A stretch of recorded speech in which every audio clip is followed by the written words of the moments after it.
You know when you go out and you buy new makeup and then you have it and you're so excited to test it out, but then you have like a day where you need your makeup to work. It just needs to work. You have to be out the door or something, and then you can't test the makeup and it's just sitting there taunting you. Try me! So we're just gonna set that makeup aside. I'm not even gonna look at it. I'm gonna put a mirror in front of it. I don't even want to know it's there. Because today is about staples and I don't have time for potentially terrible, greasy foundation and clumpy mascara. Hello everyone! I'm here today to share with you guys an updated beginners and makeup tutorial. I've been getting a ton of requests from you guys to do an updated one with new products and tips and techniques that I may have learned over the last little while, and so I wanted to sit down today and share everything with you. Today we're using 100% drugstore products, zero brushes at all, and I'm gonna walk through everything really step by step and kind of tell you and show you what I'm doing, and hopefully you guys find this video really helpful. And if you do, don't forget to subscribe because next Tuesday, we're gonna be doing sort of how to build on that beginner's makeup look. So once you've had a chance to kind of test out the tips and techniques and try it out for yourself, then we're going to like one step up to like intermediate level. I hope you guys enjoyed this video. Give it a thumbs up if you do. And without further ado, let's get into this. So step number one is actually skincare. And I really emphasize this step because if your skin is looking healthy, it is moisturized regardless if you have oily skin or dry skin, your makeup is going to apply a lot better. But at like a high level, I recommend exfoliating with something very gentle twice a week, finding a toner and a moisturizer that works really well for your skin type, as well as an overnight mask. And an overnight mask is something you apply to your skin like a moisturizer. You let it sink in for like 10 minutes or so, just to let it like dry a little bit, and then you go to sleep and you wake up and your skin is just glowing. So you just have to find the one that works best for your skin type. I could get into so much detail on skincare. I love skincare, but today we're gonna keep it super simple. I'll list them down below for you guys. Step number two, we're gonna go into the makeup and we're gonna start with foundation and concealer together as one. In the video that I did last time, I separated out the foundation and the concealer, so if you want to watch that video, go and check it out. I stand behind all of those products as well, but today I wanted to kind of switch it up a little bit, and I'm going to be using the Milani Conceal and Perfect. This is a 2-in-1 foundation and concealer. This one has a medium to full coverage, and essentially that means that it's going to cover very quickly any redness or acne spots or scarring or anything like that. It's also very lightweight, it is oil-free, and it's also sweat proof and water resistant. If you guys want more details on finding the right foundation for your skin type and tone and all that kind of stuff, I did a whole video on that, so you can check that out. A lot more detail in that video. This shade is a little bit dark for my skin tone, so I'm just combining it with a drugstore whitening foundation. You do not need to do this. I ordered one in my shade, it just hasn't arrived yet.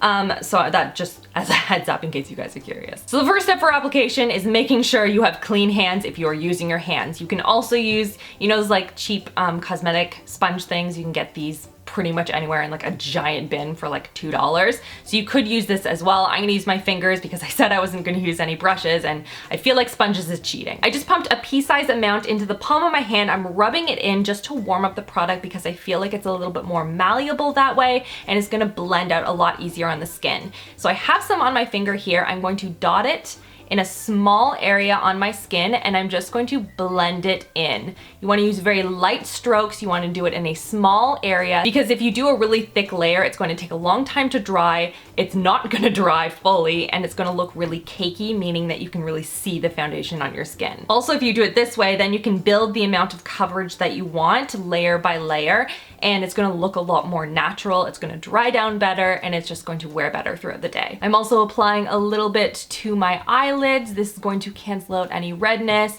any veininess, and just make everything look a little bit more even toned. Make sure you really get into that inner part of the eye right here because that's where a lot of the darkness happens, is sort of in this region. So you really want to brighten up that area as much as you can and make everything look as even as you can. Once you have one even thin layer all over your skin, then you can go back and sort of think about the areas that you want to concentrate a little bit more coverage. So for example, underneath the eyes, on any acne spots, any redness, things like that, and sort of apply a little bit of additional coverage in that area. Now that we have our foundation / concealer on, we're gonna go on to step two, which is blush. Blush is just going to add a nice rosiness to the complexion because right now I'm kind of feeling like a pancake. Very flat, all one color. And because we're not using any brushes today, I'm gonna go in with a cream blush. This is by NYX in the shade Boho Chic. You can see it right there. Just a very nice pink shade, but it's very buildable and it looks really pretty on the skin, which is why I'm gonna be using this one today. And I think the important thing to remember here is that everyone's face shape is a lot different. So what I like to do is I say just find where your cheekbone is. Everyone's is a little bit different.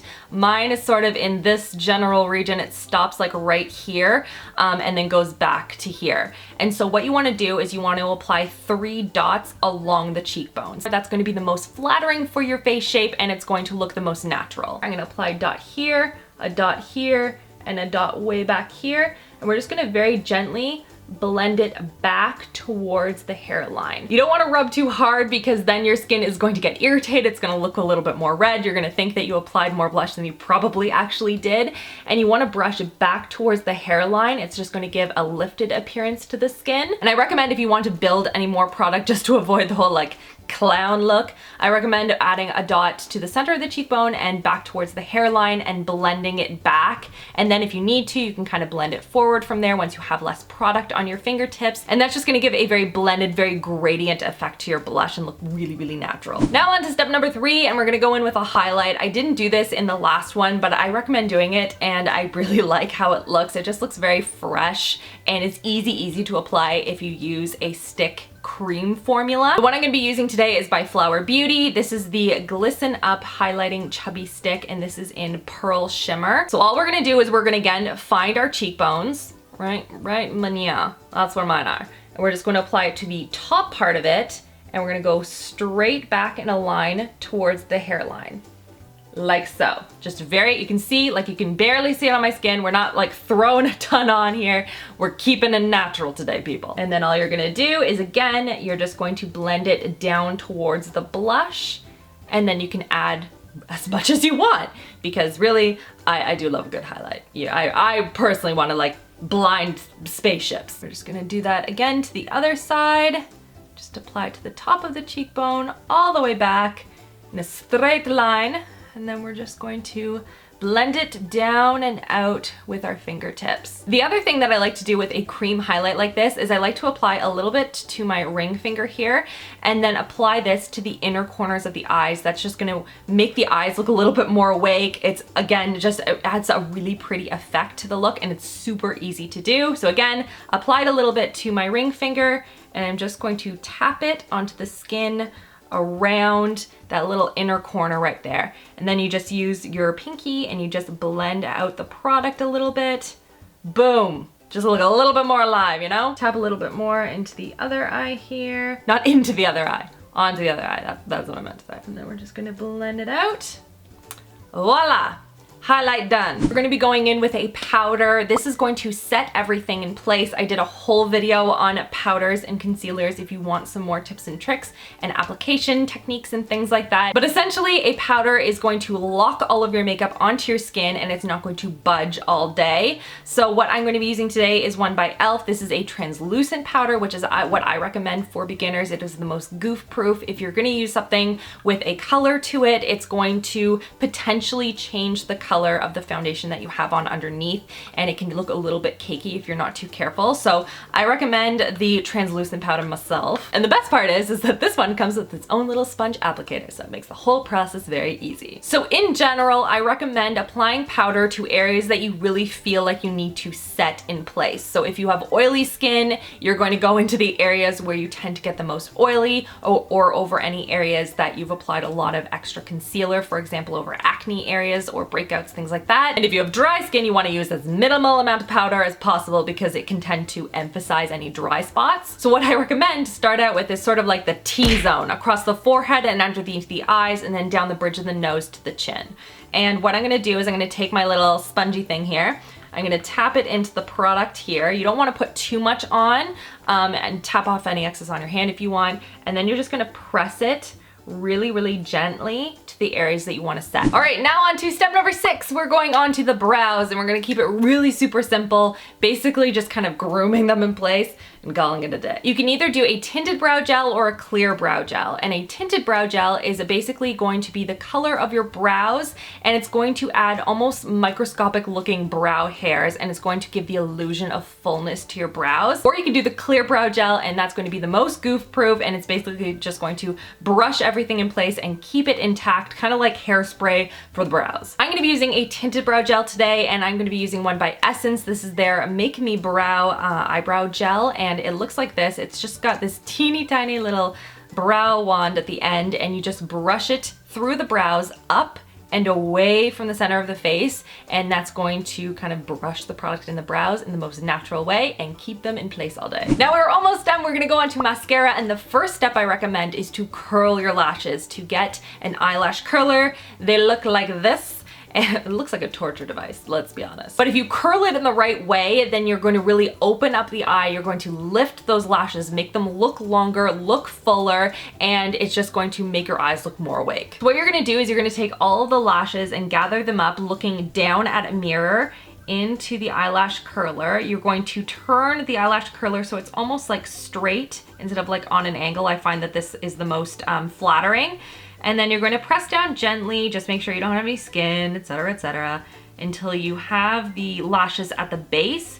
And then you're going to clamp it together, not too hard, until you get a nice curl going. If you want a lot more curl, then you can take the eyelash curler, apply to the center of the lashes and curl again, or you can just leave it at that. For me, that's all I do because I find that just lifts up the lashes, and I find that over curling them can make them look a lot shorter. So now you can see curled, not curled, makes a big difference to me. I really enjoy doing this. We're gonna do the other eye, and we're gonna go on to mascara. And today we're gonna be using the L'Oreal Voluminous Lash Paradise. I love this mascara. I've talked about it countless times. In fact, I actually bought one and talked about it in yesterday's haul. What can I say? I needed a new one. Do you like how I like totally busted up this box, by the way? Wow. I find this one to be nice because the formula is thick enough that it's easy to apply. It's not gonna get super messy and very wet. I don't like very wet mascaras. I find they just get everywhere. But I don't want anything too dry because then it's gonna get super clumpy and you're gonna have to pitch it a lot sooner. So this for me is a nice happy medium. You can build on it and add a ton of mascara for like a super glam look, or you can just put on a little bit if that's something you're more comfortable with. It's very flexible. So what I'm gonna do is I'm going to take on the mascara. I'm going to wipe off any excess off of the tip of the mascara wand, mostly because I am very messy and I will get that everywhere. And then I have my mirror right here, and it is tilted down, so I'm looking down at the mirror so I can see all of my lashes here. You're gonna apply the mascara wand to the root of the lashes and kind of plant it there. And once you have it there, wiggle it back and forth. This is going to deposit some product there and really make it look super black. And then you're gonna slowly draw the mascara wand to the tips of the lashes. And you're just gonna repeat this as many times as you feel comfortable. For me, it's like 4,000. I'll start usually with the outer edge like this and wiggle it back and forth a couple of times.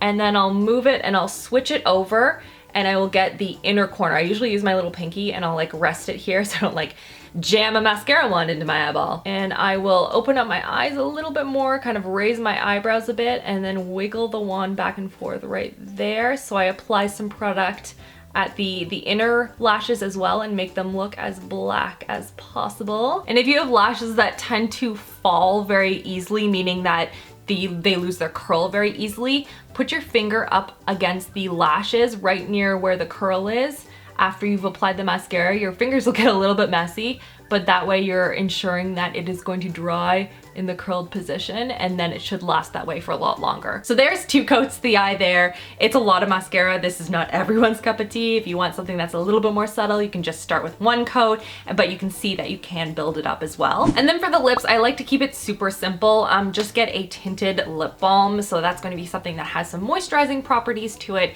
It's going to be really easy to apply, and it'll have a little hint of a color. For me, I've put a little bit of lip balm on, and then I'm just going to take my NYX cream blush and I'm going to dip my finger into it and then just pat it on top of my lip, and that's gonna add a little bit of extra color, and I didn't need to use any other new product. And here's the final look, guys. I hope you guys found this video helpful, and if you did, don't forget to subscribe so you don't miss out on new videos every Tuesday, Thursday, and Sunday, as well as next Tuesday when I build on this look for you guys. to be honest, probably gonna be wearing the exact same thing because I'm gonna film it right now. And we're gonna do an intermediates makeup tutorial on how to build on this beginner makeup look. So I hope you guys will join me for that. I hope you guys are having an amazing, amazing week so far, and I'll see you guys all in my next video. Love you girls. Mwah.